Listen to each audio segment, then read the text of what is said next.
So let me first start off by saying these last 2 months have been the craziest months that I have ever seen in real estate, and that's including the 2 years of COVID where the market was going insane. There's different news articles every single day. It seems like the market is shifting on a daily basis, and understandably, this leaves a lot of people wondering what is fact and what is fiction. When new headlines are coming out on a daily basis that seem to be contradicting each other, it makes it very confusing for consumers to really understand what's happening in the housing market. So I think that's the perfect opportunity and perfect lead-in to what we're going to talk about today, which is October's housing market forecast. So things are getting spooky. There's a lot of fear out there right now, and as good investors know, when there's fear and uncertainty in the marketplace, that's often where the best deals are going to be found. Hi, I'm Josh Alexander, and your host of Orange County Housing Market News, your one-stop shop for all things Orange County real estate. So on today's episode, like I said, we're going to be going over my October housing market forecast for Orange County, and we're going to be talking about what's been happening in the housing market and what you should expect going forward over these next couple weeks. So let's go ahead and get into it.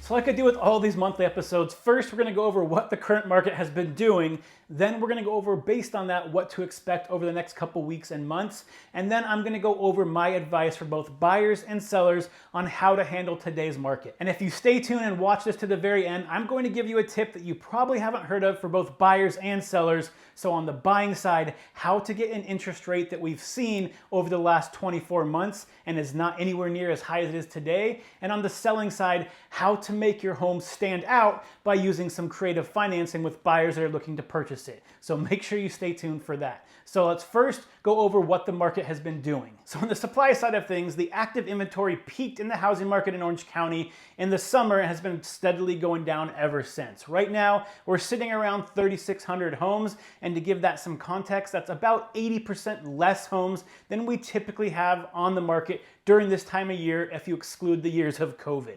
Now on the demand side, obviously the biggest story right now is interest rates, which we'll get to in a little bit, but the interest rates have been cratering demand. So demand has been going down week by week as well and continues to drop as we head towards the holiday season.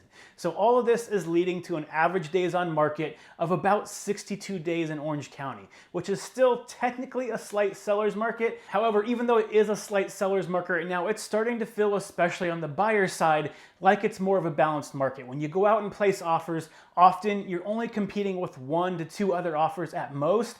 Typically, you might be the only offer on the home right now. So even though we are still technically in a slight seller's market, we can see that this drastic change in interest rates has really started to impact the market, lining it up more in favor to the buyer right now. And one other data point I want you to look at, and that'll show up here, that kind of shows us that we're more in a balanced market than anything right now, is how many sellers are having to do price reductions on their homes. So if you check this out up here, if you're watching this on video, you can see that I'm basically scrolling through all the active inventory on the market right now, from around the $800,000 range up to the $1.5 million range, which is typically where the majority of the demand lies right now for Orange County. And you can see all of these red arrows that you see up there means they've done price reductions. So I don't have the exact numbers yet because they haven't been crunched for September, but based on looking up here, you can see that probably 50% of all homeowners active on the market right now are having to do price reductions. And this is most likely going to lead to the first time since the beginning of this pandemic where we're gonna see the average home sold for less than the asking price. So when we were in the middle of the pandemic, when the housing market was going crazy, typically you were seeing the average home sell for 3 to 6% above the asking price. These last 2 months, it's been selling at the asking price. And again, most likely when the September numbers are crunched, you're going to see that number go below 100%, meaning that more homes than not are going to be selling less than the asking price. So with demand so low and affordability so low, it's only a matter of time before we see a giant housing market crash, right? Well, unfortunately, that is still not in the cards anytime soon. And the reason why is that even though demand is historically low right now, supply is just as low, which means that that historically low demand is being met with that historically low supply, and it's actually helped stabilize the market where you're not seeing huge price increases or price decreases at the same time. Yes, there are some homes out there that are selling below market value, but there are still homes that are selling at market value as well, and even some that are selling slightly above market value, depending on the price range, the condition, and where it's at. Now, even though a housing crash where you see prices drop 20, 30% is really not in the cards anytime soon, or any data showing that right now, there is a good chance that if interest rates remain around the 7% rate for the long term, you will see demand start to go down faster than supply, creating conditions where you do see a slight buyer's market. Now again, a slight buyer's market doesn't mean a housing crash. It doesn't mean you're going to see prices all of a sudden tank by 20 or 30% by the beginning of next year, but there is a chance that you are going to see prices start coming down by 1% or 2% if these interest rates don't start going down. So really the biggest determining factor of what the housing market is going to do over the next couple weeks and couple months is going to have everything to do with interest rates. And unfortunately, over the last 2 months, interest rates have been the least predictable that we have ever seen. They'll be down by 0.5% one week, in a couple weeks span, they're up by another 0.75%, then they fall by 0.5%. It's causing a market where, one, on the selling side of things, sellers don't want to move out of their house. They have an extremely low interest rate, and when these rates have shot up so fast at such a quick pace, it really doesn't make sense for a lot of sellers to move right now, because even if they move into a lower cost home, they're going to be paying more money on their mortgage because they're going from a 2 or 3% interest rate to a 6 or 7% interest rate. So just that alone is keeping the inventory low. On top of that, seasonally, inventory always goes down this time of year, especially as we get to mid-November. So right now, there is no indication that trend's going to change anytime soon. Inventory is going to continue to go down. The more interest rates go up, the more sellers don't want to sell at this point, and you're going to see inventory continue to spiral downwards. So really there's no data out there right now that is saying that inventory is going to go up anytime soon. Now on the demand side, in terms of interest rates, obviously as interest rates stay high, demand's going to remain low. And just like supply, during this time of year, demand typically is going down anyway. And again, right in the middle of November, you're going to see that demand start dropping more significantly as we head into the holiday season. And so if interest rates remain high, you're going to see both supply and demand continue that downward trend. And really, you're not going to see much change in the housing market, except for a lot less transactions, because again, that low supply is going to be met with low demand. So the chances of anything changing significantly over the next couple months is going to be relatively low. So through all of this uncertainty and all of this fear in the marketplace, what is my advice for both buyers and sellers? So let's go ahead and start on the buying side first. So buyers, right now, interest rates are the highest they've been in 20 years. Home prices are the highest they've ever been, and affordability is at all-time lows. So unfortunately, for some buyers, it just doesn't make sense to purchase a home right now. Financially, you have to be in a place to be able to afford those higher monthly payments to even consider that option. Now, the only way you are going to be able to find out if financially you are able to afford it now is to speak to a lender. It's going to be the easiest way. It's free. You give them some information about your financial history, and they're going to give you an idea of how much home you can afford, what the payments are going to be. You can take that number, go back, look at your finances, and see if that monthly payment makes sense. If it doesn't, then unfortunately, you're going to have to sit on the sidelines for a while. However, for those home buyers where that payment still makes sense, it's not going to make you house poor where your entire monthly paycheck is going to the house, then now is a good opportunity for you to take advantage of the market. Like I said at the beginning of this episode, there is a lot of fear, there's a lot of uncertainty in the housing market right now, and that's often where the best opportunities are going to lie. So if you can afford a home right now, you can go out, place an offer on a home. Typically, you might be the only offer that that seller gets. Maybe they get one or maybe two other buyers to compete with,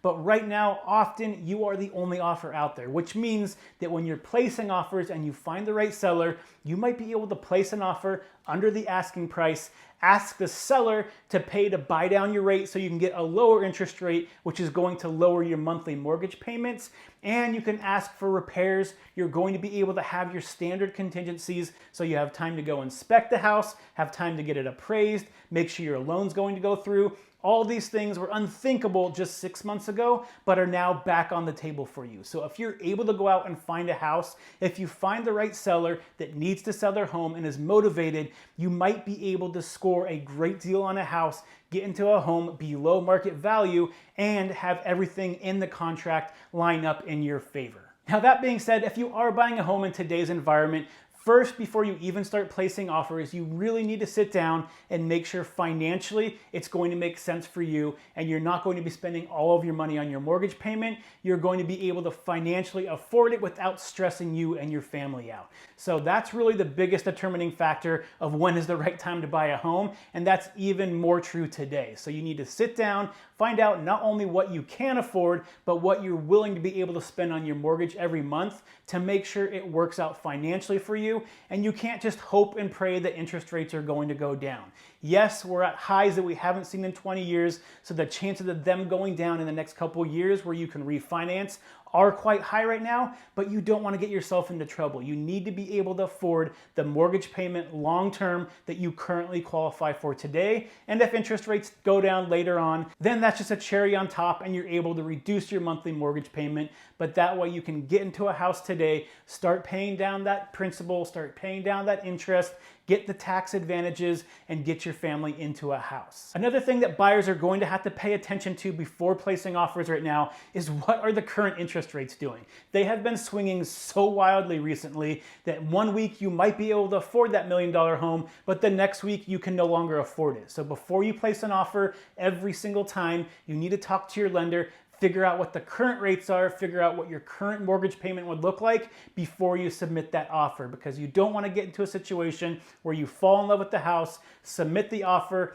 thinking that you can afford the mortgage payment, and then the lender gets back to you 2 or 3 days later saying, hey, interest rates went up by a full % since we pre-approved you, so you can no longer afford this home. And unfortunately, in today's marketplace, that is not out of the realms of possibility. Like I said earlier in this episode, interest rates went up by a full % in just a month alone. So you have to make sure that you're talking to your lender every single time right before you place an offer, so you know financially what you are committing to by placing an offer and getting into escrow. Now, the last thing for buyers that I want to touch on is that we are not in some crazy buyer's market where you can go out and throw out offers $100,000 below asking price and ask the seller to pay for all your repairs. It's not that type of market. So you have to have the proper expectations when you're going into escrow and understanding that yes, the seller wants to sell their home. However, we're not in a marketplace right now where you're the only offer they're going to get for 6 months. Often, if they had to put their house back on the market, within a couple weeks, they'll most likely have another offer on the property. So even though you do have an advantage right now compared to what you've seen over the last couple years, you have to temper down your expectations and make sure you understand what the current market is doing. If you don't have those proper expectations, you could be setting yourself up for failure because you could be submitting offers way below what the seller will even consider looking at. They could get offended and not even get back to you and take your offer seriously. So you need to still understand what the actual housing market is doing. And yes, you have a slight advantage in some cases, but you're going to have to pick and choose depending on how motivated the seller is. Now, is it a possibility that you find that right seller that is very motivated to get their house sold and they might take a deep discount to get it sold because they have to move out of the state and they're on a timeline? Yes, but that's always the case in any housing market. There's always sellers that are willing to compromise depending on how motivated they are. So you have to understand that you might be able to find one of those sellers, and if you're willing to wait and continue to place offers to find a seller that's more motivated than others, then that's a strategy that you and your agent can talk about. But again, you just need to make sure you have a realistic expectation of where the current market stands so you're not setting yourself up for disappointment. So now let's go ahead and look on the selling side of things. So if you're thinking of selling your home over the next couple months, the things that you need to be paying attention to is one, you have to understand that there's going to be a lot of volatility in the market right now due to the different changes in interest rates. One week, interest rates might be lower, you get a bunch of traffic in your house. The next week, they go back up again and you have crickets. Next week, they might go back down again and you have more traffic in your home. The next week they go back up, you have a lot less showings. So there's going to be that type of market fluctuation with buyers because interest rates are swinging all over the place. And until we see some type of stabilization, you have to expect that going in when you're trying to sell your home, because buyers are not only looking at the comparable sales right now, they're also looking at what the interest rate is before they start placing offers on homes. The next thing you need to expect as a seller in today's market, that if you do put your house on the market, you have to assume there's going to be a large chunk of buyers that are going to put into the offer asking you to pay down their mortgage interest rate so they can actually afford the home. That could be anywhere from $5,000, $10,000, $15,000, but that's something that is no longer uncommon to see when buyers are submitting offers on home to try to help counteract the interest rates so they can still afford the property they're trying to purchase. The next thing that you need to expect as a seller in today's market that you haven't had to expect over the last 2 years is appraisers are now saying that we are in a stable market and the market is no longer going up. So when they're going through and doing their appraisals, if a home sold next to you, model match, same condition for $1 million, they're no longer going to slightly go above that for what your home's value is. They're probably going to stay right at that $1 million mark. Most appraisers are no longer going slightly above what that last sales price is when they're giving an appraisal. So you need to expect that when you're getting into escrow and when you get that appraisal done, that if you do get a couple offers, you end up going into escrow over market value, there is a chance that appraisal is going to come back low and you're going to have to take care of that if you haven't already negotiated that in the contract. And finally, my last but probably most important advice for sellers right now, and I've been saying this for a few months, but it's becoming more and more important every single month at this point, is you need to make sure that you're hiring a professional real estate agent. Having someone go through, take a few cell phone photos, popping it on the MLS and expecting it to sell under a week, like it has been able to do over the last 2 years, is just no longer the case anymore. If they're going through and even just doing professional photos, you're going to have a hard time getting the right buyer for your house and getting your house into escrow quickly. When you're interviewing agents, you need to go over and look at two things when it comes to marketing. What marketing material are they making and how are they getting that marketing material out to potential buyers? So on the marketing material side, they should be not only having those professional photos taken, but professional videos, 3D walkthroughs, Matterport scan, a floor plan of your home. You want to make sure that the buyer is able to see your house anytime they want to, even if they can't make it to the property, because the more eyeballs on your house, the better chance you're going to be able to get a great offer on your home. Now on the marketing distribution side, which is just as important, if not more important, you need to be able to find an agent that is going to be able to distribute it to every single channel possible that a buyer might be able to find your property. So they should be going through and flyering your entire neighborhood, because often neighbors will be able to refer family and friends they want to live next to them to go purchase your house. So they should be flying your neighborhood. They should be going through doing Google ads, Facebook ads, Instagram ads, TikTok ads, all of those social media platforms. They should be doing reverse prospecting, which what that basically means is that we're able to find agents that are working with buyers that might match that type of property you're trying to sell and emailing them and letting them know your property is available. That way your property doesn't get lost in the noise when all these properties are coming up to the market. It's going straight to the inbox of the agent so they know their buyer might be possibly interested in that property. And I know this might sound trivial, but they should also be using QR codes on all of their marketing material, because oftentimes people get those flyers and they end up going straight into the trash. However, I've found personally, if you put QR codes on a lot of these type of flyers, you're going to have buyers scan them, get more information, figure out how to set up a private showing, and oftentimes get more buyers into the property than if you were just to do a flyer with the property information and the agent's basic contact information. So the agent needs to be able to use the current trends and technology to get out to as many channels as possible to try to expose your property to as many qualified buyers as humanly possible, so it gives you, the seller, the best opportunity to not only get into escrow quickly, but for a great price as well. Now, if you want to see how I go through and use all these different channels and marketing material to make sure sellers are getting the best price possible for the home, if you're watching this on YouTube, you can check out the link right up here where I go over it in more details. If you're not watching it on YouTube, I'll put a link in my bio or in the show notes below. That way you can check it out as well and kind of understand the process that I go through to help sellers get the best price and sell their home as quick as possible. Okay, and finally, if you stuck around this long, I appreciate it. I know there's a lot of data in here, but hopefully you have a better understanding of what the market currently looks like, as well as what you should be looking at as both a buyer and a seller right now in today's market, so you have a better picture of what to expect. So again, thank you for sticking around this long. So let's go over that tip that I talked about that's going to help both buyers and sellers, and it's called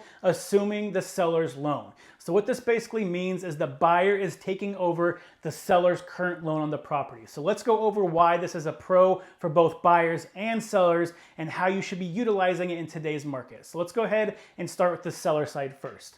So on the seller side, if you currently have a loan, especially if it's an FHA or VA loan, oftentimes you can actually transfer the remaining balance of that loan to a new buyer. So let's go ahead and say, as a seller, you're selling that home for $700,000 and you have an FHA loan on it for $600,000. So you have about $100,000 of equity built into the home. Well, you can actually go through a process with the lender to have the buyer qualify to take over that loan that you might have at 3 or 4%.